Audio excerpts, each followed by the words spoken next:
ये हमारे पुराने जनरल सेक्रेटरी थे। आओ भाई यहाँ से चलो। मोहम्मद इकबाल साहब की सरशाद अहमद साहब प्रणाम।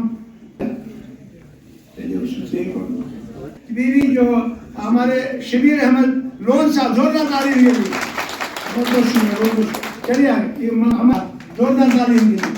हमारे जनाब जनरल सेक्रेटरी थे और डिस्ट्रिक्ट के इंचार्ज भी थे, तो इनके लिए भी जोरदार ताली। करीम मोहम्मद साहब शुक्रिया थे पहले वाइस प्रेसिडेंट। अब ये हमारे साथ हाथ ताली हो जाएगा। अहमद साहब हमारे वाइस प्रेसिडेंट, भाई चौधरी शबीर साहब बीजेपी के वाइस प्रेसिडेंट, बहुत बहुत शुक्रिया शबीर साहब। और इस कांग्रेस परिवार को मजबूत बना के और देश का अगला प्रधानमंत्री हमारा युवा नेता जनाब राहुल गांधी जी को बना के और एक मिसाल कायम करिए। जीवन में भी गया हूँ मैं, हाजी साहब और ये सब लेकर के। पहला मौका था जब हम लोग सुरवी साहब की क़यादत में मड़वा, तब सड़क भी नहीं थी, टूटी फूटी थी, मदल्ला का करना था। वहाँ इमाम साहब ने, गुलाम मोहम्मद यहाँ गवाह है, इनके घर में हमने वजू किया था, जुमा का दिन था। इमाम साहब ने अपील की, उसने तरबियत दी, एक नसीहत दी हम लोगों को कि मीर साहब ये मत सोचो कि मैं सरकार में नहीं हूँ, मगर आपका ताकत है बैसेट अपोजिशन, आप हमारी इस मड़वा सड़क की आवाज उठाओ। आप देखो, उनने मिसाल दी कि सोनिया गांधी दिल्ली में पावर में नहीं है, मगर उन्होंने देश हित में फूड सेफ्टी बिल जो थी, नरेंद्र मोदी जिस तरह से वो लाना चाहता था, उसको बिल्कुल नहीं आगे कदम कर दिया गया। नरेंद्र मोदी को झुकना पड़ा और जैसे सोनिया गांधी ने चाहा वैसा बिल लाया। हिंदुस्तान में एक ही क़यादत है राहुल गांधी जी की, जो इस वक्त गरीबों, पिछड़े लोगों और तमाम ऐसी जातियों, ऐसे फिरकों की जिनको मौजूदा हुक्मरानों ने धकेल के कोनों में धक्का देके उनकी इनफरादियत थी, उस इनफरादियत को नुकसान पहुंचाने की कोशिश की। और खास तौर से अगर आज हिंदुस्तान में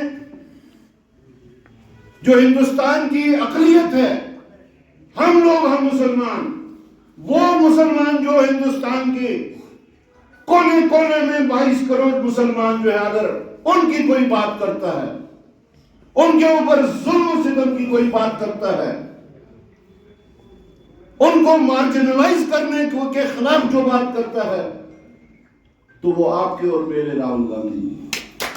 आज की ये जो ज्वाइनिंग थी, ये हमारे सीनियर साथी गुलाम मोहम्मद सरूरी साहब, जो कि खित्ता चनाब से ताल्लुक रखते हैं, इंदरवाल से इलेक्शन लड़ते हैं, और आप सबको पता है कि काफी टाइम हो गया तब से, जब से इन्होंने वापस घर वापसी की।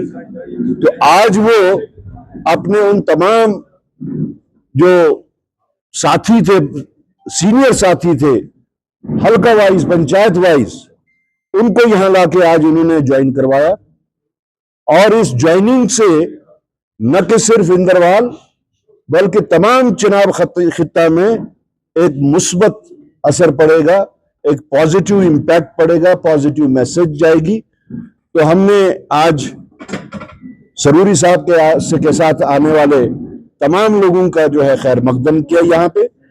और जहां तक इंडियन नेशनल कांग्रेस में ज्वाइनिंग्स का ताल्लुक है, आप देख रहे हैं कि लोगों में जो सोच का बदलाव, जो सोच की तब्दीली आ रही है, लोग आहिस्ता आहिस्ता इस चीज को महसूस कर रहे हैं। उनको इस बात का पूरा एहसास है कि अगर मुल्की सतह पे हो या रियासती सतह पे हो, अगर बीजेपी को कोई शिकस्त दे सकता है आइडियोलॉजिकल तौर पे, तो वो इंडियन नेशनल कांग्रेस ही है। तो इसलिए ये समझते हैं कि यहां पे जितनी भी बाकी जमातें हैं, वक्तन फवक्तन सब लोगों ने बीजेपी के साथ हाथ मिलाया, लेकिन एक इंडियन नेशनल कांग्रेस है जो कभी भी नजरियाती इख्तिलाफ होने की वजह से बीजेपी के साथ हाथ नहीं मिलाएंगे। इसलिए आम लोगों में एक जो जहन बन रहा है कि वो इसी तलाश में थे कि जब तक इंडियन नेशनल कांग्रेस सामने नहीं आएगी तब तक शायद बीजेपी का जो आइडियोलॉजिकल एक जो उनका जो टेररिज्म, जिसको हम कहें आइडियोलॉजिकल टेररिज्म कहें, या उनका बाकी जो तरीकाकार है अक़लियतों के साथ, तो उसका अगर मुकाबला करना है तो वो इंडियन नेशनल कांग्रेस ही है।